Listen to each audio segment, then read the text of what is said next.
Hey everybody, it's Vesuviant again here with another video. This is going to be a tips video, information that I gathered along the way playing Summoner's War, and some insight I gained from other players that I thought I'd share with you all. Whether you're a new player, a progressing player, or even a veteran, any of this could apply to you and help you, and I hope it does.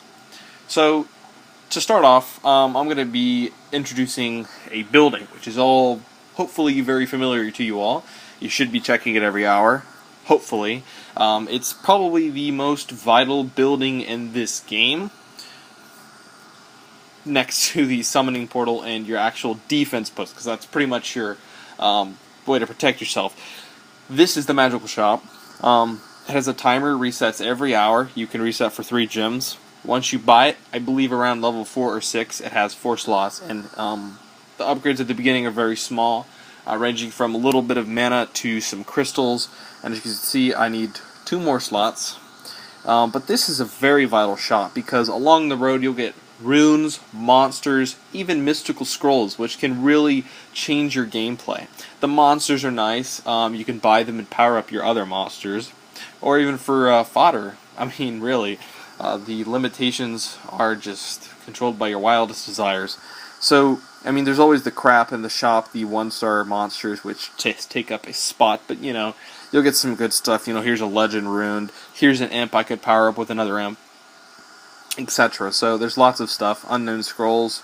Who knows, you could get a good 3-star from that.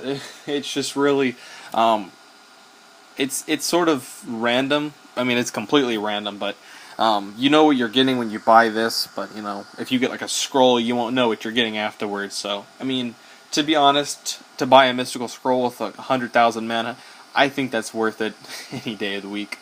So, that's pretty much been it. It's a nice way to get runes, especially because it saves you time on farming, and you know what you're going to be getting before you buy it. So, I mean, you can preview these runes, which I love, and it shows you the set, everything. Type of rune. And just an example for this video, you can refresh it for 3 crystals. There's no limit on the amount of times you can refresh it. Refresh it as long as you like, to as many crystals as you have. So as you can see, nothing really special here that I need or want, but you can always check back every hour to see what there is going on. Of course, as we all do know, the main building, check your storage to see how much how many resources you have to awaken your monsters. You can always tap info to see what that building's all about. The energy you can recharge just from pressing on and press recharge. The standard mana buildings, they're not very vital, but they do help, the little bit that they do. So, also I believe this is the Tranquil Forest. This gives your monsters who are in this building 100 experience per hour, which may not seem like a lot, but if you're keeping this monster in here for days, it certainly does pay off, because the time you would be spending using that monster to train, you could just have them just gain experience over time for free. So, and there's also other buildings you can purchase that will give you more experience and hold more monsters. The best item, in my opinion, to purchase for newer players in the Glory Shop would probably be the Sanctum of Energy and the Mysterious Plant. Early on, those are very vital to help you keep playing, gain more energy, and that's just the building blocks of the game. Later on, you're going to want to get these other buildings, and you're really just going to want to upgrade them. These are going to really help you out for PvP. They have small bonuses, but they do go a long way. Once you've pretty much gotten to the point where you don't want to spend anything else on the glory buildings, you can always purchase Devilmon, which is a very good investment. 180 glory, which without bonuses is 60 battles, which is pretty good since there's a 10 cap. That's about 6 refills, which takes about 2 days if you're on top of it. So it's pretty effective. The Angelmon is nice, but it's not as close as good as the Devilmon, in my opinion. Mystical Scroll will probably be your last priority, but I mean, if you really do need summons, strictly free to play, it helps a lot. Also, another tip, the dungeon, secret dungeons to be specific.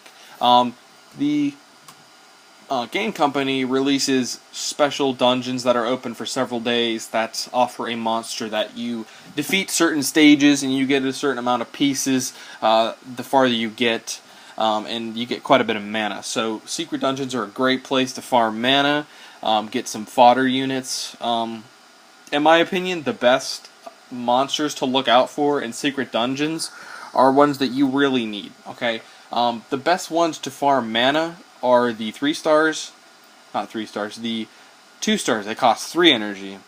They aren't 3 stars. They're the best to farm the mana because the higher you get, the more mana you'll get. So it's really efficient, and it takes a while. So I mean, you're actually gonna maybe get 1 energy by the time you're done with it. So just from the energy timer. So those are really effective. I gotta say the best ones that are worth looking out for are certainly the 3 stars. There's not a lot of 2 stars that are worth looking out for. For light, there's the Bearman, there's the Vagabond, there's the Fairy, and there's the Inugami for sure. For the elementals, I don't really think there's any special ones. The magical archers are pretty good, but in my opinion, I wouldn't really be spending a lot of time on those secret dungeons unless I was trying to farm mana, which a lot of people do have that same viewpoint. But secret dungeons can be a big part of your mana income, especially that they don't give you a lot of player experience, I believe, so you stay pretty stationary for a while. You can train your monsters and get lots of mana. For anybody who's wondering about a monster, a lot of people should know this, but anybody who doesn't, you just go to a monster, and if you can see this silhouette figure, I guess, above this gear right here that I just pressed, this is the monster debate. It shows you what people are saying about that monster and what they will be rating. So there's a lot of crap in here though, but if you scroll through it, you'll see some legitimate reviews, so that could really help you decide whether that monster is fit for you or not. For now, that's the only real way to decide and see if that monster is really all that special. I mean, you could check out their skills. They don't have the best descriptions. Some of them are wrong, actually, and misleading, but they do help. I will post in the description below a site to see what somebody has rated all of the monsters for dungeons and arena, and they did a wonderful job. They even included rune builds and rune optimization guides for them and the monsters, and it's really nice. I really do look at that chart a lot for deciding my monsters and what I should use. Sorry about that, I got a sip of my water. That was pretty much it for monsters, in my opinion. Anybody who, for runes, you can always remove your runes. You can place runes over those, but it gets rid of the old one. So normally if you have a crappy rune and you get a better one in that slot, I would suggest putting it over. The mana cost isn't that worth it. The real reason to remove it would be to use another monster, or sell it. So it's really not that worth it, unless it's a really good rune. You can always check what they need to